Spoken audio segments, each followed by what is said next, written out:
پیش خدمت سلسلہ وار ناول وہ ایک پری ہے، تحریر ریحانہ امجد بخاری، قسط نمبر 33۔ کسے بتائیں کہ جیون کے کارزار میں ہم عجیب ہارے ہوئے لوگ ہیں کہ ہر لمحہ شکست ذات کی تصویر میں مقید ہیں۔ جنم لیا ہے تو اب تک کئی زمانوں سے ہم ایک طے شدہ تقدیر میں مقید ہیں۔ حالات و واقعات جتنی تیزی سے تبدیل ہوتے ہیں، انسان پر اس سے بھی زیادہ تیز رفتاری سے اثر انداز ہوتے ہیں۔ حالات جن پر کسی کا زور نہیں چلتا، ہونی جو ہو کر تو رہتی ہے مگر کسی کو نظر نہیں آتی، اور نظروں سے اوجھل رہتے ہوئے بھی آخر کار وہ اپنا وار کر جاتی ہے، اور پھر انسان خود بھی اوجھل ہو جاتا ہے۔ اس پر کھانسی کا شدید دورہ پڑا تھا۔ وہ بے اختیار اپنے سینے کو مسلنے لگی، لیکن بے سود۔ حالت تھی کہ سنبھلنے میں ہی نہیں آ رہی تھی۔ کھانستے کھانستے وہ نڈھال ہو گئی تو اس نے اپنا سر سفید براق تکیے پر پٹخ دیا۔ زور کی ابکائی آئی اور تکیے کا سفید غلاف اپنی رنگت تبدیل کر گیا۔ اب وہ سفید نہیں رہا تھا بلکہ سرخ ہو چکا تھا۔ اس نے آستین کی مدد سے اپنے ہونٹوں کو صاف کیا اور پھر نڈھال سی ہو کر چندھیائی ہوئی نظروں سے خون کے ان سرخ دھبوں کی جانب دیکھنے لگی۔ خون کے وہ سرخ دھبے دھیرے دھیرے اپنی رنگت تبدیل کرنے لگے۔ اسے اپنی آنکھوں میں دھواں سا بھرتا محسوس ہوا۔ اس نے ایک بار دونوں ہتھیلیوں کی مدد سے دونوں آنکھوں کو مسلا، پھر نظروں کے سامنے ہاتھ لہرا کر جیسے ان دھندلاہٹوں کو دور بھگانے کی کوشش کی۔ اس کی پوری جان آنکھوں میں سمٹ آئی، کیونکہ خون کے ان دھبوں نے ایک عکس کو نمایاں کر دیا تھا۔ ایک جانی پہچانی صورت، ایک من چاہی مورت اس کی آنکھوں کے سامنے تھی۔ فرزان، یہ نام ایک کرہ کی صورت اس کے ہونٹوں سے ادا ہوا۔ فوراً ہی ممتا کی ٹھنڈی چھاؤں نے اسے اپنی آغوش میں لے لیا۔ اس نے اپنی اشک بار آنکھیں اٹھا کر دیکھا۔ ذکیہ بیگم کا ملیح چہرہ اپنی تمام تر شفقت کے ساتھ اس کے سامنے تھا۔ بھیگی پلکوں کے ساتھ وہ اسے اپنے سینے سے چمٹائے اس کے بالوں میں انگلیاں پھیرنے لگیں اور وہ سوچنے لگی۔ جسم تپتے پتھروں پر، روح صحراؤں میں تھی، پھر بھی تیری یاد ایسی تھی کہ جو چھاؤں میں تھی۔ اس کے دل میں ایک ہوک سی اٹھی۔ ممتا کی ٹھنڈی چھاؤں نے اس کے جسم کو تو اپنے حصار میں لے لیا تھا، لیکن روح تو جھلس رہی تھی۔ جلنا مقدر ٹھہرا دیا جائے تو بارش کی بوندوں کی بساط ہی کیا۔ وہ سوچنے لگی کہ کیا محبت ایسا ہی گناہ کبیرہ ہے؟ کیا یہ ایسا ہی سفر لا حاصل ہے جس کی منزل سفید چادر سے ڈھکی لوہے کی یہ مسہری ہے؟ دوسرے ہی لمحے دماغ کو دل نے سرزنش کی، نہیں، ایسا نہیں کہتے۔ عشق اور محبت میں بہت بڑا فرق ہوتا ہے، بالکل ایسے ہی جیسے چاند اور پانی میں۔ اس کا عکس ہی تو ہوتا ہے جو پانی میں اپنی کرنیں بکھیرتا نظر آتا ہے، لیکن چاند اور پانی کے درمیان موجود فاصلہ تو ازل سے ابد تک قائم رہے گا۔ پانی میں جھانک کر دیکھیں تو لگتا ہے کہ اس نے چاند کو اپنے دامن میں سمیٹ رکھا ہے، لیکن حقیقت یہی ہے کہ پانی ہمیشہ تہی دامن رہتا ہے، چاند آسمان پر اور پانی زمین پر۔ بھلا زمین اور آسمان کا فاصلہ بھی کبھی ختم ہوا ہے؟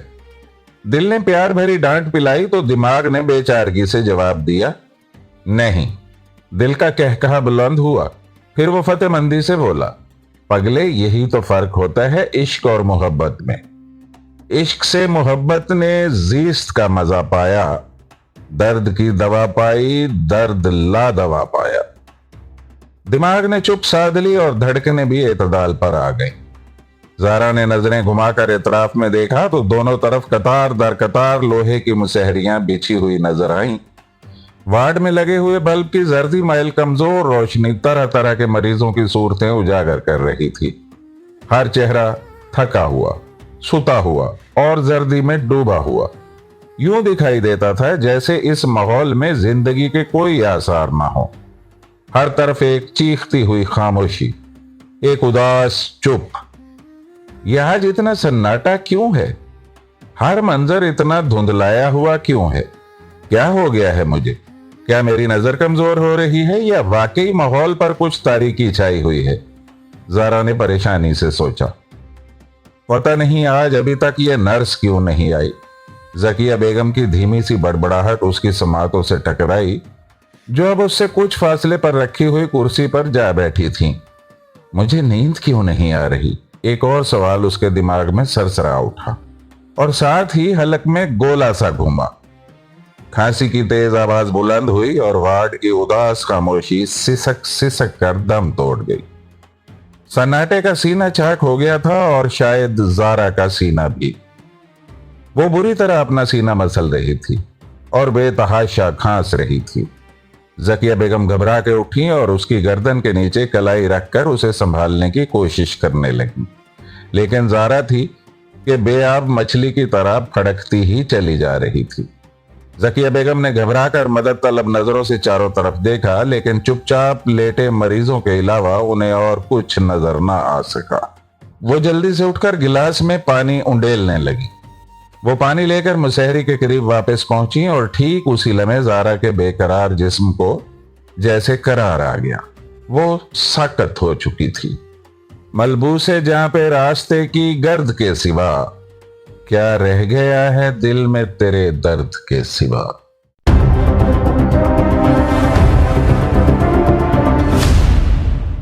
मैं किसको पूछने निकलूं, किसे तलाश करूं, कदम कदम पे जुदा हो गया कोई ना कोई। मोबाइल की बीप सुनाई देने पर उसने हाथ बढ़ाकर मोबाइल उठाया और एक नजर ब्लिंक करती हुई स्क्रीन की जानिब देखा। दूसरे ही लम्हे मुन्ना सिर्फ सीधा होकर बैठ गया, बल्कि कॉल रिसीव करने के बाद मोबाइल कान से भी लगा चुका था। वो अभी जाग रहा था और कुछ देर पहले तक माहम से बात करता रहा था। माहम की कॉल खत्म हुई तो वो सोने की नीयत से बिस्तर पर लेट गया, लेकिन अब मोबाइल पर अम्मी का नाम देखकर अलर्ट हो गया था। वो कदरे परेशान तो पहले ही था, इसलिए माहम से भी ज्यादा लंबी बात नहीं कर सका था। अलबत्ता वो उसे भाभी की तबीयत अचानक नासाज हो जाने और उनको अम्मी के साथ लाहौर रवाना किए जाने के मुतालिक जरूर बता चुका था और ये इतला भी दे चुका था कि वो भी कल लाहौर जाएगा। अस्सलाम वालेकुम अम्मी जान, खैरियत तो है ना? आप इस वक्त रात में कॉल कर रही हैं? भाभी कैसी हैं? उसने सलाम करने के साथ साथ एक ही सांस में 2-3 सवाल कर डाले तो जवाबन ज़किया बेगम की परेशान सी आवाज सुनाई दी। वालेकुम अस्सलाम बेटा, अल्लाह का शुक्र है, लेकिन मैं तुम्हारी भाभी की वजह से परेशान हूं। तुमने कुछ पैसों का बंदोबस्त किया? जी अम्मी जान, मैंने 1 लाख रुपए बैंक से निकलवा लिए हैं और कुछ कैश मेरे पास है। मेरा इरादा तो आज ही निकलने का था, मगर फिदा को फोन किया तो उसने कहा कि तुम पैसों का बंदोबस्त करके कल आ जाना। आज मैं संभाल लूंगा। इंशाल्लाह मैं सुबह आपकी तरफ आऊंगा। अगर कोई परेशानी की बात है तो आप बताएं, मैं अभी निकल आता हूं। अजान के चेहरे पर भी परेशानी के तासुरात उभर आए थे, लेकिन ज़किया बेगम उसकी बात काटते हुए बोली, नहीं, सुबह ही आ जाना। ज़ारा अब सो रही है, लेकिन परेशानी की बात तो है बेटा। डॉक्टर कहते हैं कि टीबी के साथ साथ दिमाग का भी कोई मसला है। पता नहीं क्या नाम ले रहे थे बीमारी का। अब डॉक्टरों की बातें मेरी समझ में तो ज्यादा आती नहीं है। मुझे तो बस ये पता है कि वो ज़ारा के दिमाग का ऑपरेशन करना चाहते हैं। वैसे तो फिदा ने सारा इंतजाम कर दिया है, लेकिन बेटा ऑपरेशन पर पता नहीं कितना खर्च आए। तुम सुबह आ जाओ तो खुद बात करना।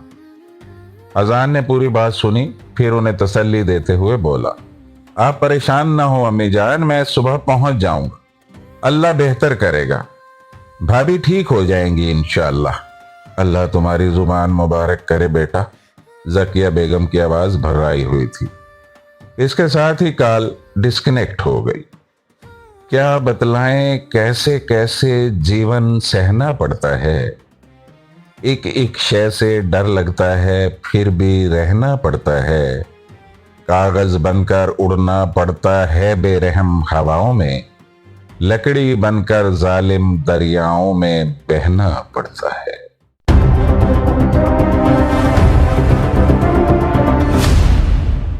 सिराते इश्क पे मुड़कर न देखो, पलटने का कोई रास्ता नहीं है।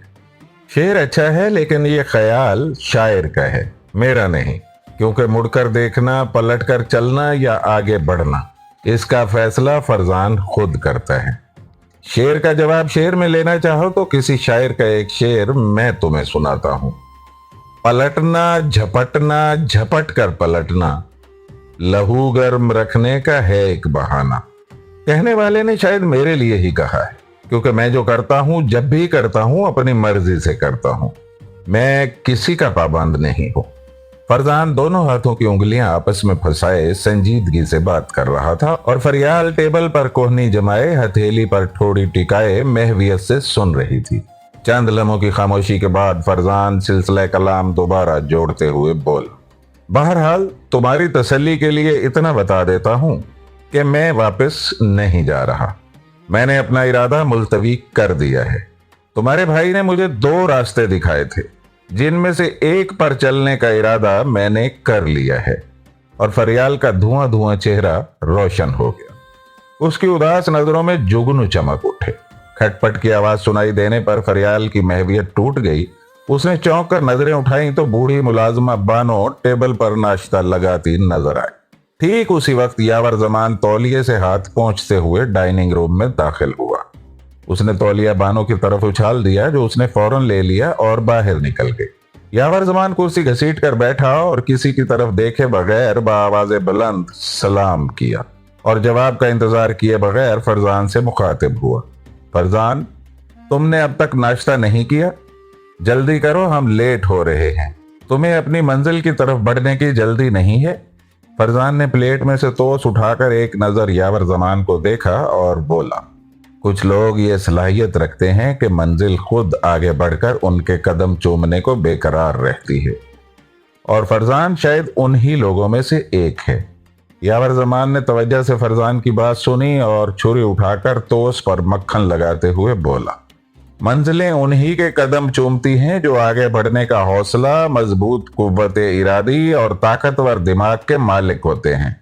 ये दुरुस्त है कि कुछ लोग तकदीर अपनी मुट्ठी में लेकर पैदा होते हैं, लेकिन अनथक मेहनत और जुस्तजू के आदी ना हो तो मुट्ठी खुल जाती है और तकदीर रेत की तरह हाथों से फिसलकर हमेशा हमेशा के लिए उसका साथ छोड़ देती है। रद्द अमल के लिए अमल करना जरूरी होता है, और अगर दुरुस्त अमल किया जाए तो नताइज भी मनचाहे मिलते हैं।